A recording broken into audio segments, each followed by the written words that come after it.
खबर, ऊर्जा मंत्री ने पदभार ग्रहण कर लिया है और हमसे सीधा जुड़ चुके हैं योगेंद्र पंचोली। किसानों को निर्बाध बिजली मिले, उपभोक्ता को भी निरंतर बिना ट्रिपिंग के बिजली मिले, उद्योग हमारे ऐसे लागत आए कि कम से कम लागत में उनको बिजली उपलब्ध करा सकें, तभी विकास होगा।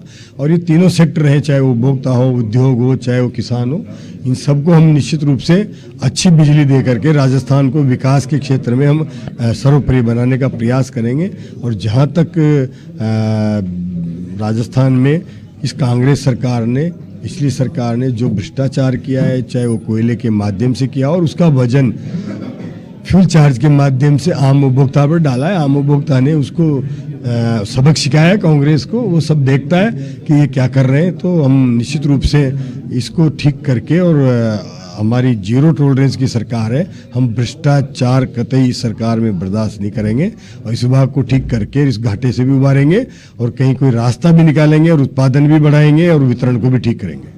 इन चुनौतियों के बीच, क्योंकि पिछली सरकार ने जाते जाते कई ऐसी योजनाएं ला दी जो जिससे कर्जा और बढ़ा है, तो वो जो योजनाएं हैं उनका क्या रिव्यू होगा? फ्री बिजली और यूनिट वाली जो बात चल रही है उसमें देखिए, रिव्यू तो सबका होगा, उसको देखेंगे हम कि कितने कनेक्शन है, उस पर कितना यूनिट फ्री बिजली दे रहे हैं, और उसमें कहीं न कहीं कोई घालमेल हो रहा है कि क्या हो रहा है, उसको भी ठीक करेंगे और जो भी उसमें कमियां होगी उनको भी दूर करेंगे।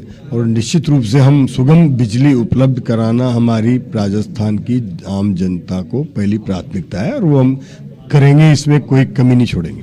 बीजेपी कहती है कि किसान की पार्टी है, किसानों का ध्यान रखा जाता है। एक चुनौती है इस पूरे जो कहें कि ठंड का मौसम है और किसानों को जब बिजली की डिमांड होती है तो समय, जो दिन का समय है, आपने बात भी कही थी। निश्चित रूप से किसान को इस कड़ाके की सर्दी में दिन में बिजली की आवश्यकता होती है, सामान्य बात है। हम कमरे से बाहर नहीं रख सकते उस कड़ाके की ठंड में। किसान वहाँ खेत में खड़ा होकर के जब वो पानी देता है उसकी क्या स्थिति होती होगी हम कल्पना कर सकते हैं। लेकिन इसके लिए जिम्मेदार कांग्रेस की पिछली 5 साल की सरकार है, उसको हम भुगत रहे हैं।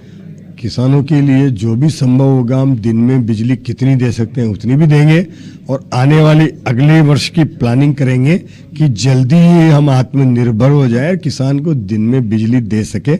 ऐसी हमारी व्यवस्थाओं ठीक हो करके और वो हम उसको लाइन ला सके, पटरी पे ला सके, ऐसा प्रयास करेंगे। मंत्री जी, पीक आवर्स में बिजली की किल्लत तो आ जाती है। आपने देखा कि पिछली सरकार ने बड़ी महंगी दरों पर बिजली खरीदी और छत्तीसगढ़ से जो कोयला है उसकी कीमतों को लेकर भी बीजेपी अग्रेसिव रही थी कांग्रेस सरकार पर। देखिए, ये सब खेल भ्रष्टाचार के हैं और उसमें निश्चित रूप से इन्होंने इस विभाग को गर्त में ले गए हैं, चूना लगाने का काम किया है, दीमक की तरह इसको खोखला कर दिया है। हम सब समझते हैं, उन सब चीज़ों को भी ठीक करेंगे। पीक आवर्स के लिए जो भी संभव होगा वो भी प्रयास करेंगे कि उस समय कैसे एग्रीमेंट हो, कैसे ठीक हो, ताकि हमें एक्सचेंज में बिजली मिल सके और उसकी रेट हमें नहीं देना पड़े, ज़्यादा रेट में बिजली नहीं लेनी पड़े। उसकी भी कोई न कोई योजना बनाएंगे, निकालेंगे और उसका निश्चित रूप से कोई इस विभाग को हम उबारने में हर संभव प्रयास करेंगे और इसको ऑडिट करेंगे, माइन्यूट लेवल पर, जीरो माइक्रो लेवल पर इसको परीक्षण करेंगे और जहाँ जहाँ भी कमियाँ होंगी उन सबको दूर करने में हम पूरे जी जान से लगेंगे। सरकार की 100 दिन की कार्य योजना भी तैयार हो रही है और आज आप अधिकारियों की बैठक भी ले रहे हैं। हाँ, 100 दिन की कार्य योजना में भी मैं अधिकारियों ने क्या प्लान बनाया उसकी भी आज हम बैठक लेकर के और उसको देखेंगे कि क्या योजना हो सकती है जिसमें हम आने वाले 100 दिन में क्या क्या अच्छा कर सकते हैं और उसका भी हम निश्चित रूप से प्रयास करेंगे कि कैसे किन योजनाओं को जल्दी से जल्दी जहाँ पर अच्छा करने की जल्दी संभावना है उनको पहले प्राथमिकता के साथ लेंगे, ताकि कहीं न कहीं जनता को धरातल पर कुछ 100 दिन में हमारे विभाग का कोई काम नजर आए। तो ये थे राजस्थान के ऊर्जा मंत्री हीरालाल नागर साहब, जिन्होंने अपनी प्राथमिकताएं बताई हैं और विधिवत रूप से आज उन्होंने अपना पदभार भी ग्रहण कर लिया है। सहयोगी श्याम सुंदर के साथ योगेंद्र पंचोली, जन टीवी, जयपुर।